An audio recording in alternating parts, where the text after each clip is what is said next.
कर्जत विधानसभा मतदारसंघात परिवर्तन विकास आघाडीच्या माध्यमातून निवडणुकीला सामोरे गेलेल्या सुधाकर घारे यांनी निकालाला आव्हान देत फेरमतमोजणीची मागणी केली होती।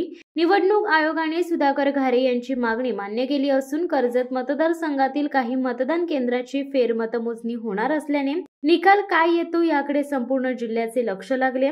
कर्जत खालापूर मतदारसंघातील मतदार आपल्या बाजूने होते। मतदारांनीच निवडणूक हातात घेतली होती। जनतेला बदल हवा होता। जनतेने मतदानाला उत्स्फूर्त प्रतिसाद दिला।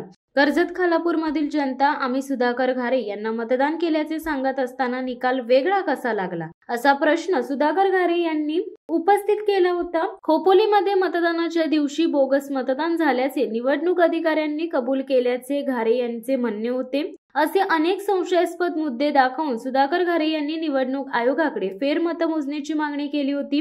20 नोव्हेंबरला कर्जत मतदारसंघात मतदार होऊन 23 नोव्हेंबरला मतमोजणी झाली। 5694 मतांनी सुधाकर घारे यांचा या निवडणुकीत निसट्टा पराभव झाला। मतमोजणीच्या एकूण 26 पैकी 22 फेऱ्यांमध्ये सुधाकर घारे आणि विजयी उमेदवार महेंद्र थोरवे यांच्यात जोरदार रस्सीखेच होती। खोपोली नगरपालिकेच्या हद्दीत थोरवे यांनी आघाडी घेतली, त्यामुळे खोपोलीत गडबड झाल्याचा संशय व्यक्त होत आहे। या पार्श्वभूमीवर सुधाकर घारे यांनी निकालाला आव्हान देत फेरमतमोजणीची मागणी केली होती।